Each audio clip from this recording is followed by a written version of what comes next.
Build your brand through social strength.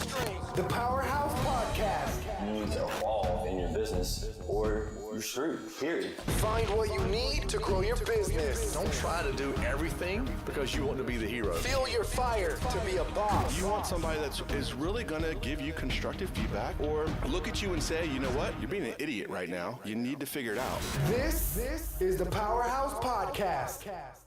Hey guys, welcome to another edition of the PowerHouse Podcast. Today we have Corey, Travis. and of course, me, Todd.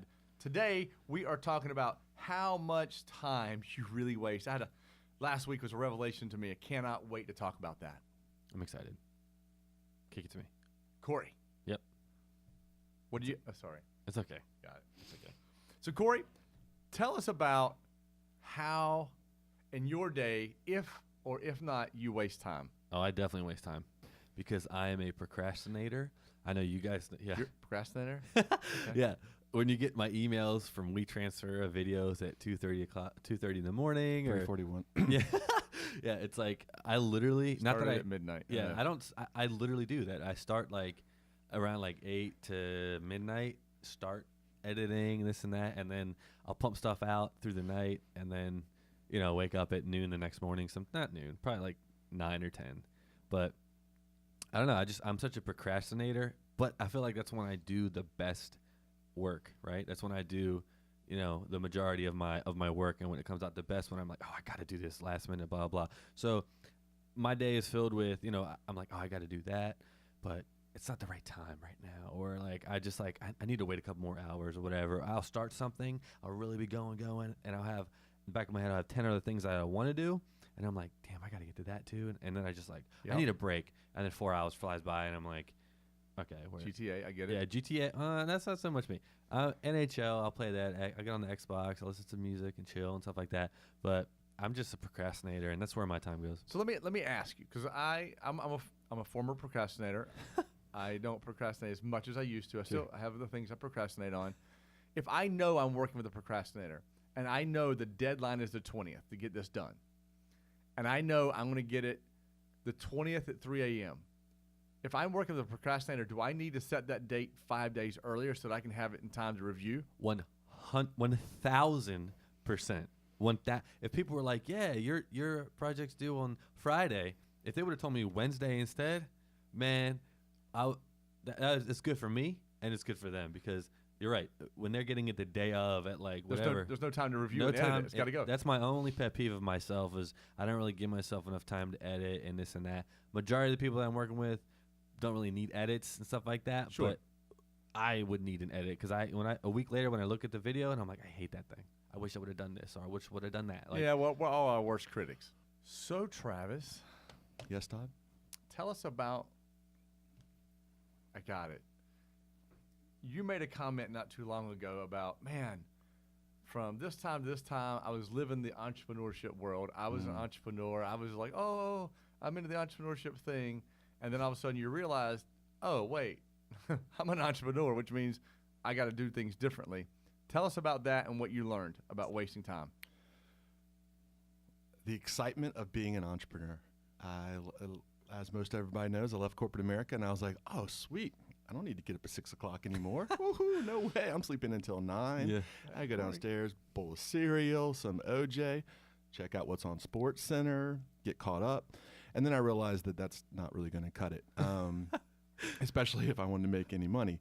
So you learn really quickly that I had to go back to the structure that I had in place before that made me successful doing everything I had done up to this point in my life.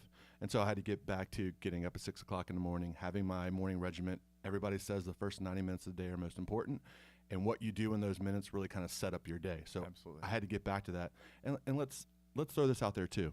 No matter who says and how much we talk about this, we all still have our days, right? There's been plenty of days where it's 1 o'clock and I'm like, shoot, I haven't gotten anything done in my planner for the day. Or those things I was supposed to do this morning, I ended up going by the mall and hanging out in the Apple store for 2 hours. Not what I should have been doing, but you know what? We're not all perfect. Life happens. You got to recognize that, and then you got to reprioritize the second half of your day and make sure that you come away with it with some wins. I think that's what's most important. Agreed. I love it. For me,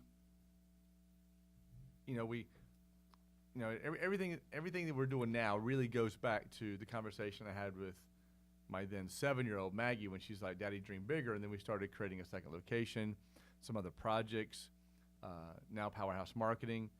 And the more I put on my plate that I need to do, the more I realize how much more structured my day needs to be so I can get it all done. And until last Friday, I would have almost bragged about how much time I maximize every day.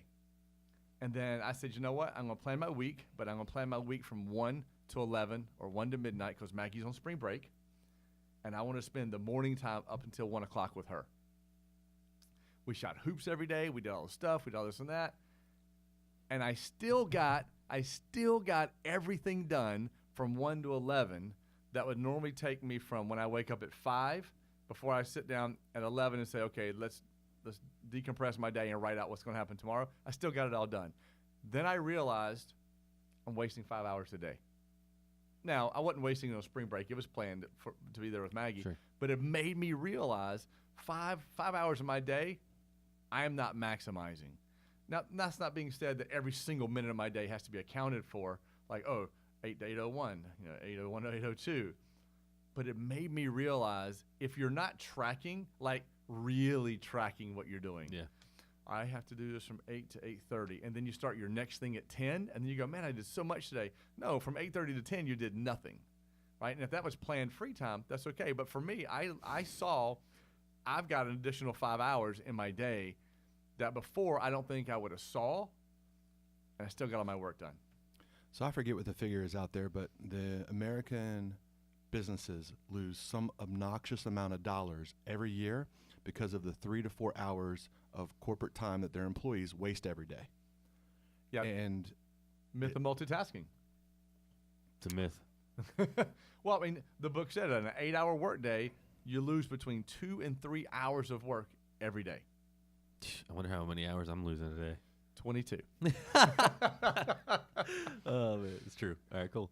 All right, guys, that's been the PowerHouse Podcast, where we build your brand through social strength. See ya. bye, everyone. Peace. Hey guys, Corey here from PowerHouse Marketing. Thanks for checking out the podcast today. And if you have anyone that could use this information, please pass it along to them and help them out in their business. See you guys.